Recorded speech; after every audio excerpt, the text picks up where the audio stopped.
Okay, the ultimate threat from Afghanistan, in my view, is a terrorist group running the government that will harbor other terrorists, including al-Qaeda and including ISIS. Joining us to talk about it, General Jack Keane, Fox Business Senior Strategic Analyst. General Keane, welcome back, sir. May I ask you just at the top, how can we, U.S., allow the Taliban to dictate who gets on the plane and who doesn't? In other words, these checkpoints where, according to reports, they're ripping off passports and other documents, why don't we have military carve a pathway in Kabul so that Americans and our Afghan friends can get from, wherever A is to the airport without having to go through Taliban? What's this Taliban stuff all about? Yeah, well, it's pretty frustrating, Larry. I mean, we're watching here, unfolding before our eyes, one of the most significant foreign policy and national security blunders in the history of the United States. Certainly in my lifetime. You have to go all the way back to the 70s with pulling the support from the Shah out. We got the radical Islamists that we're still dealing with in Iran, and certainly pulling the air support out for the South Vietnamese army, and we got the northern communists from the north taking over. But this is fundamentally a stain on the United States national honor, what is happening here. We allowed the collapse of Afghanistan, then we conducted an ill-conceived, hasty withdrawal that set no conditions for what we're seeing today. And it is despicable. And the fact that we are contracting out to the Taliban how we're going to bring people out of the country makes no sense to me. I heard Secretary Blinken say, yes, the Taliban is in charge of Kabul, and that's why we're having these problems. That doesn't make any sense to me. We're in charge, Larry, of our own destiny here, even in Afghanistan. We've got significant power. We can bring more power to bear. We absolutely should have told them, not asked them, this is what we're going to do. We're going to stay here as long as it takes until we get all of our people out.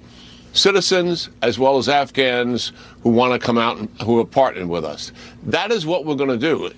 You're interfering with that. You're going to drive us to stay longer. And we're going to move out of the airport and facilitate the transfer of people. I have yet to hear a plan for taking out people who cannot get to Kabul, because the Taliban have clogged those arteries and certainly have established checkpoints. We have the wherewithal to do that. I'm not saying it's not complicated, but this is the United States of America. Right. And are we making a commitment to these people or not? And what I'm hearing is that the administration has really made up its mind to get out on 31 August, and that's the date certainly that our troops will leave, that will shut down operations evacuating before that. And we're going to leave thousands of people behind. Hopefully no American citizens, but we're going to leave thousands of Afghan partners behind. I don't know how you live with that reality. That is something that will have consequences for years to come. And yes, what we will see in front of us, Larry, is the al-Qaeda is already there. Right. ISIS has got a couple of thousand there. They will flourish under the Taliban leadership. They don't have to hide. They can bring in resources. The Taliban can give them resources, certainly not ISIS, but the al-Qaeda itself. And it's going to be an epicenter for others who want to come to Afghanistan. It's a shameful decision. The Taliban itself is terrorist. I mean, General, I don't believe, I'm not kidding. From the president on down, Blinken, Sullivan, all these guys, they don't understand terrorism. They don't understand it the way you understand it, and the way you've taught me to understand it. They don't. You saw Ryan Crocker writing in the New York Times, this thing was not about nation building 20 years ago. This was to stop terrorism in Afghanistan. These guys don't understand that. Yeah. And they're not taking any actions. As you said, we should be defending America's honor. Where is it? Why are we kowtailing to the Taliban, General Keane? I don't get that. It makes no sense to be cuddling up to these guys and asking permission to do anything.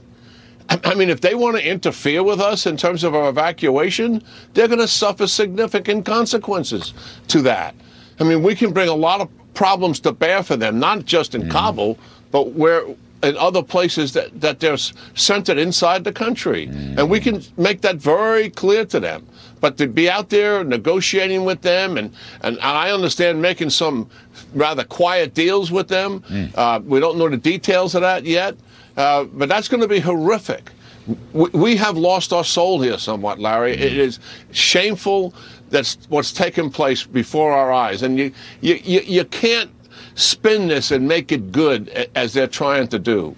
And what is so fundamental to this is what you're concerned about, is that the security of the American people will be impacted by this collapse in Afghanistan, as Afghanistan becomes the epicenter for international terrorism. And this idea that we're going to make sure that doesn't happen over the horizon. There's a lot of misinformation that we're hearing from the president and Jake Sullivan. Here, we're in, yes, East Africa, Iraq, and Syria, but we're on the ground in those countries. The one place we're not on the ground, where we're keeping our eye on Al-Qaeda, is in Yemen. But we're very close. It's classified what country we're in and how close we are. But we're very close. And we go in there to do damage from that very close base that we're using.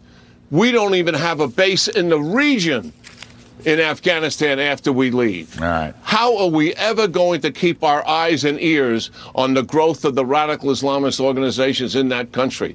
That is a false statement. It's not going to be done effectively. It's misrepresenting to the American people.